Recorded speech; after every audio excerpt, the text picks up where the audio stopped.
नमस्कार, हिमाचल बुलेटिन में आपका स्वागत है। कोरोना के खिलाफ जीतेंगे हम यह लड़ाई, टीका लगवाने में ही है सबकी भलाई। 18 वर्ष से अधिक आयु के व्यक्ति टीकाकरण के लिए पंजीकरण करवाएं। पंजीकरण के लिए www.cowin.gov.in अथवा selfregistration.cowin.gov.in पर लॉगिन कर अपना मोबाइल नंबर दर्ज करें। मोबाइल पर प्राप्त OTP नंबर दर्ज करें और सत्यापित करें। फॉर्म के अनुसार विवरण भरें और स्वयं को पंजीकृत करें। टीकाकरण के उपरांत भी 3 बहुमूल्य नियम अवश्य अपनाएं। हमेशा मास्क पहनें, अपने हाथ साबुन और पानी से नियमित तौर पर अच्छी तरह धोएं, दूसरों से उचित दूरी बनाकर रखें। अब पेश है आज के समाचार। मुख्यमंत्री श्री जयराम ठाकुर ने आज ओक ओवर शिमला में मन की बात कार्यक्रम में प्रधानमंत्री श्री नरेंद्र मोदी का संबोधन सुना। प्रधानमंत्री ने संबोधन के दौरान कहा, मेरे प्यारे देशवासियों, नमस्कार। हम देख रहे हैं कि किस प्रकार से देश पूरी ताकत के साथ कोविड-19 के खिलाफ लड़ रहा है। पिछले 100 वर्षों में यह सबसे बड़ी महामारी है और इसी पैंडेमिक के बीच भारत ने अनेक प्राकृतिक आपदाओं का भी डटकर मुकाबला किया है। इस दौरान साइक्लोन अम्फान आया, साइक्लोन निसर्ग आया, अनेक राज्यों में बाढ़ आई, छोटे बड़े अनेक भूकंप आए, भूस्खलन हुए। अभी पिछले 10 दिनों में ही देश ने फिर 2 बड़े साइक्लोन्स का सामना किया। पश्चिमी तट पर साइक्लोन ताउते और पूर्वी कोस्ट पर साइक्लोन यास। इन दोनों चक्रवातों ने कई राज्यों को प्रभावित किया है।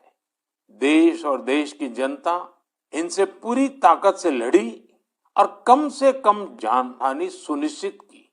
हम अब ये अनुभव करते हैं कि पहले के वर्षों की तुलना में ज्यादा से ज्यादा लोगों की जान बचा पा रहे हैं। मुख्यमंत्री श्री जयराम ठाकुर ने आज शिमला स्थित इंदिरा गांधी मेडिकल कॉलेज में 1,50 लाख रुपए की लागत से स्थापित 20 किलोलीटर लिक्विड ऑक्सीजन संयंत्र तथा आपातकालीन प्रयोगशाला का शुभारंभ किया। उन्होंने कमला नेहरू अस्पताल शिमला में 41 लाख रुपए की लागत से स्थापित आधुनिक एक्सरे संयंत्र, 67 लाख रुपए की लागत से स्थापित 4D अल्ट्रासाउंड मशीन तथा 65 लाख रुपए की लागत से स्थापित मेडिकल ऑक्सीजन संयंत्र का शुभारंभ भी किया। श्री जयराम ठाकुर ने मीडिया के प्रतिनिधियों से बातचीत करते हुए कोविड-19 के कारण अनाथ हुए सभी बच्चों के लिए PM केयर्स फॉर चिल्ड्रन योजना की घोषणा करने के लिए प्रधानमंत्री श्री नरेंद्र मोदी का आभार व्यक्त किया। मुख्यमंत्री ने कहा, आज आदरणीय मोदी जी के नेतृत्व में केंद्र सरकार का हमारी दूसरी टर्म का 2 वर्ष का कार्यकाल पूरा हुआ। अगर हम 2014 के बाद देखें 2021 तक ये 7 साल का कार्यकाल उनके नेतृत्व में पूरा हुआ है। मैं आदरणीय प्रधानमंत्री जी को उनके सफल कार्यकाल जो 7 साल का पूरा हुआ बतौर प्रधानमंत्री, उनको बहुत बहुत बधाई देता हूं और आगे के लिए मैं शुभकामनाएं भी हिमाचल प्रदेश की जनता की ओर से देता हूं। मैं आदरणीय प्रधानमंत्री जी का इस बात के लिए भी धन्यवाद करना चाहूँगा कि पिछले कल बहुत ही महत्वपूर्ण घोषणा उन्होंने की। जो बहुत बड़ा एक संकट का दौर पूरे देश भर में चल रहा है। कोविड के कारण बहुत सारे लोगों की दुखद मृत्यु हुई है। कोविड के कारण बहुत सारे लोग संक्रमित हैं जिनका अभी तक ट्रीटमेंट चल रहा है। ऐसे में विशेष तौर से उन बच्चों के लिए जिन बच्चों के पेरेंट्स, माँ बाप जो है वो दोनों मर गए, वो अनाथ हो गए और अनाथ होने के पश्चात बहुत कठिन जीवन के दौर में से वो गुजर रहे। ऐसी परिस्थिति में आदरणीय प्रधानमंत्री जी ने पिछले कल PM केयर फंड की ओर से उन बच्चों के लिए जो भी घोषणाएं की है उनका मैं हृदय से अभिनंदन करता हूं, स्वागत करता हूं।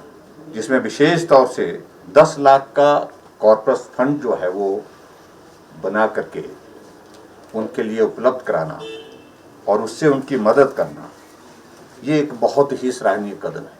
और उसके साथ साथ में जहां उनको हायर एजुकेशन ग्रहण करनी है, उस दृष्टि से जो PM केयर की ओर से जो है ब्याज की राशि दी जाएगी, ये भी उन्होंने साथ में घोषणा की। ये भी एक बहुत महत्वपूर्ण घोषणा उन्होंने पिछले कल की है।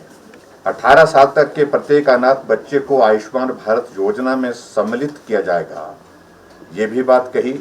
और उनके बीमा के जो प्रीमियम की जो राशि है उसको भी पीएम केयर्स की ओर से जो है वो उपलब्ध कराया जाएगा।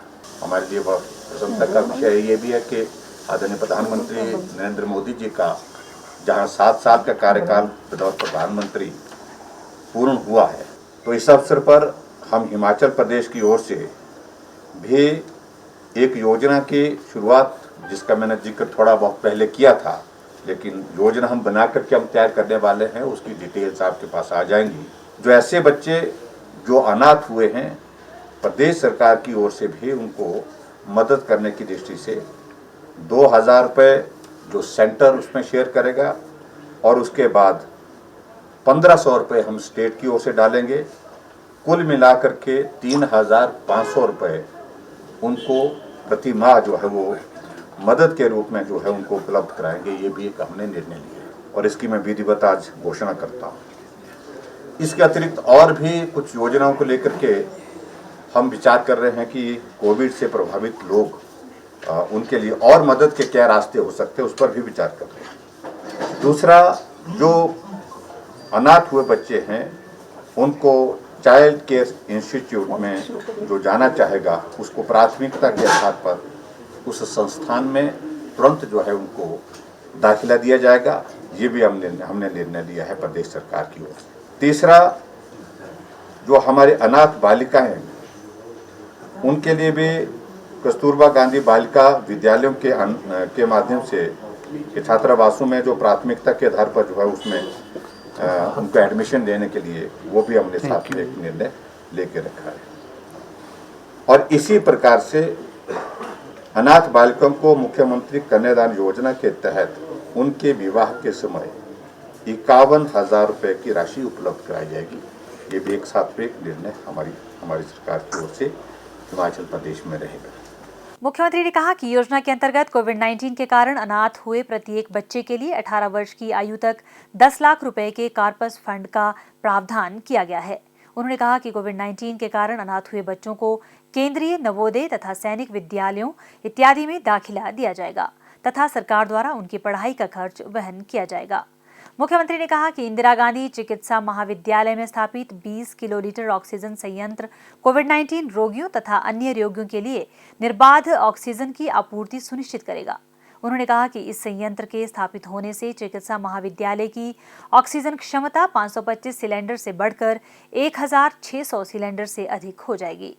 श्री जयराम ठाकुर ने कहा कि कमला नेहरू अस्पताल में स्थापित एक्सरे संयंत्र और 4D अल्ट्रासाउंड मशीन के माध्यम से इस अस्पताल में रोगियों को नवीनतम उपचार व निदान सुविधाएं प्राप्त होंगी।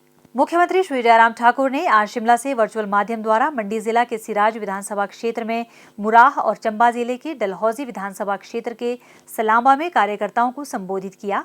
इस अवसर पर मुख्यमंत्री ने कहा, दौर से हमको बाहर निकल करके एकजुट होकर के काम करना है। हमने अपने मतदान केंद्र के साथ साथ अपने पंचायत में विकास के कार्य ठीक तरह से हो, अच्छे हो, उसके लिए हम मिलकर के कैसे काम कर सकते हैं उसके लिए काम करना, ये मेरा एक आग्रह आप सबके बीच में, ये बहुत आवश्यक है।